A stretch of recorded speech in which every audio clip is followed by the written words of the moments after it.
Good evening. There's no sea. It's a lovely sky though. So I'm out with my good friend, who's here somewhere. Mr. Sheeder, say hello. Hello. And I've met him at a fairly local place. We're at a place called Ecup, which has got this fabulous tree. Oh, a bit on the wonk. And an amazing sky. Unfortunately, I'm just tangled up. The sky colour's in completely the wrong place. But those clouds, really impressive. The tree sort of leans away from the sky, but when you stood in front of it, it's all leaning towards you, which is making it really difficult to get a decent composition. But the clouds look like there's some kind of storm going off up there. And it's not particularly breezy, so I'm set up in a very precarious position. I've got the tree almost central, and then the other two trees that you just see there are on the left-hand side. And then we've got another tree over in that corner, which kind of unbalances it a bit, but I really don't know where else I can go with it. I'm at F13 and 25 seconds. I've got the 6 stop in. Just try and get a little bit of movement in that cloud, which I think is working, and it's kind of coming towards me, which I quite like. The only drawback, you can see this band of very, very bright sky. Let me just trigger another one because the colour is about to vanish. We're hoping that the cloud is going to lift, because we're hoping, fingers crossed, to catch sight of the Neowise Comet, which is doing the rounds. And it's a once-in-a-lifetime opportunity. It's not due around for another 6,800 years, apparently. So it'd be kind of nice to see it. I'm just not convinced that this cloud level is going to lift, because it is really thick, goopy, heavy cloud. Yeah, best of the colour is gone now. But, it's an okay-ish kind of an image. Now Maddie is in for some repairs doing, cam belt and tensioner. So I have a Loner T6.1, I think it is. So I can't stay out, but I bought a camping kettle, stove, water, tea bags and a mug. And in case I stay out till the morning, I bought the breakfast as well.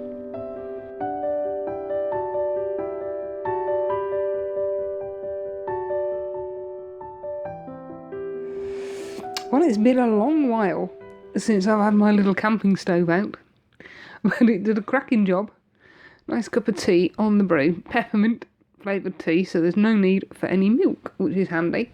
And this is the inside of the van that I'm currently borrowing, which is really boring and only boarded out. But I tell you what, it does the trick perfectly. And I thought I'd take the chance to make a brew whilst we're waiting for something to happen over there. So what we're hoping is somewhere in that band of clear stuff is where we're going to see this comet. Now it's just before 11 o'clock. We think we've got about another hour to go before it arrives, or before it's visible. Now, where we've got these two trees, I have a bit of a composition made up. The trees on the right hand side, the curve of the earth, and then hopefully the comet's going to be around there. And then I have a backup composition, which you can just make out that gnarly tree there. The composition over there is landscape orientation. This one will be portrait orientation, because we're not 100% convinced where this blessed thing's going to actually show up. I feel like Nanook of the North. I've had to put my winter trousers on. Got my thermal jacket on, my down jacket, a fleece, woolly hat. Whew. I figured it was going to get cold, just stood around. Let's take those off for a second. Waiting for this comet to appear. And I'm hoping I manage to get a shot of it. It's not going to be the best shot ever. There's going to be this little dot of light. And I'll probably have to circle it so you can see it in the images, if we actually manage to see it tonight. And I've been watching videos on it. I've been reading up on it. It blows my mind how much information they've got on this comet that they only discovered, I think it was the 26th of March this year. And it was I think it was the telescope that was called Neowise, something like that, which is why it's called the Neowise Comet. And in the time from the 27th of March until this last week, and we're in third week of July, the amount of information they found out about it is just, excuse the pun, astronomical. Oh dear. Oh. Oh. The lights went out. I've forgotten they're on a timer. Right, so I'm off for a brew and I'll catch up with you if anything starts happening with this comet.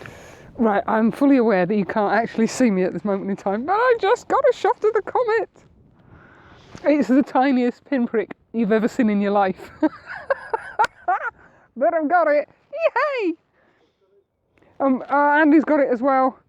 And he saw it and then pointed me in the right direction because I'm blind as a flipping bat. And there was just a tinkle of stars as if the sunlight was catching it. As I say, it's the smallest pinprick on my image ever, and I'm going to put a circle around it so when I put the image up, you can actually see it. It's not going to win any awards, but at least I can say, A, I saw it with my naked eye, and B, I managed to capture it on the camera. And it is still ridiculously light out here, which may be why we're not getting it as clear as a lot of people have. I really need to get some... Oh, is that a bit better? I need to get some new batteries in my little light. So yes, it hasn't been a complete waste of time.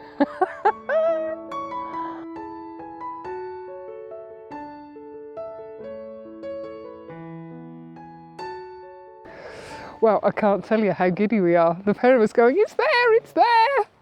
Oh, it's amazing. You can actually see it with your naked eye. I can't video it, it just won't show up. But I haven't been this giddy in a long time. It's absolutely incredible. And the sky is starting to clear. There's lovely, lovely stars coming through. I wish I had something that could record it, but I don't think any of my kit will actually do a good enough video for the stars. Oh, it's absolutely amazing. The clouds have all disappeared. It's coming down, you can see the tail of it. It's just breathtaking. I've got a couple of shots with the trees in the bottom right hand corner, and it's sort of just over to the left coming down. Looks like it's on a excuse me, on a crash course through the earth.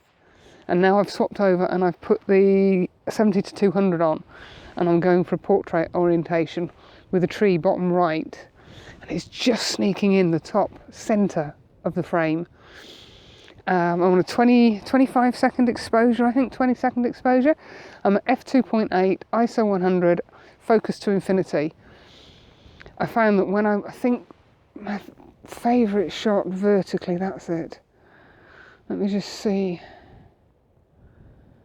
Yeah, 30 seconds and I'm starting, 35 seconds, I'm starting to get trailing on the stars, which is turning everything square instead of keeping it round. So it was well worth the trip out. I'm going to stick the 10-20 back on in a second and see if I can include this gnarly old tree. And then I think I'm just going to sit and watch. They aren't award-winning images. They're not going to get taken up by National Geographic. But considering the next few generations, quite a few generations of people, aren't going to see this, because as I say, it's not due round for about another 6,800 years. You really do feel privileged.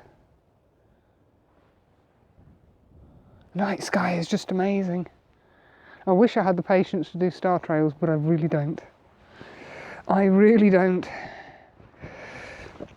Oh, let's go back here.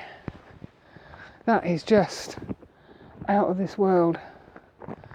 Yeah, you're just not going to see anything. It's too dark. But, oh wow. So glad I come out. And it's getting brighter as the sky is getting darker. It's obviously picking up the residual light from the sun, and it's glowing in the sky. So whatever I've got, I'll pop up. I'm going to finish my tea, find some more compositions and take a few more shots.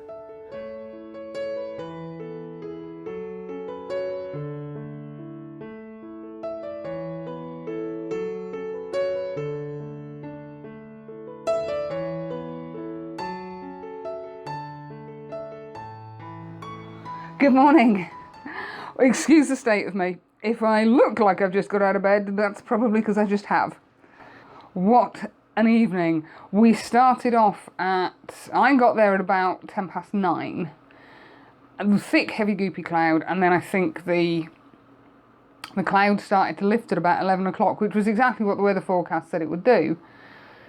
And the cloud stayed away probably till about 1 o'clock, and then it just came down. So at that point we decided to pack up.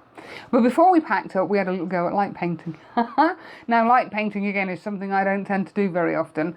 Been there, done it, and I get bored with it really quickly. But that tree just screamed out for some light painting. So yes, photography wise, not the best evening. Memory wise, priceless. I didn't finish off while we were out there because it was about 2 o'clock in the morning. I was frozen to the core and I wanted to get home and go to bed. So thank you for watching. Hope you've enjoyed these stunning images of the comet, and I'll see you again next Sunday. Bye for now.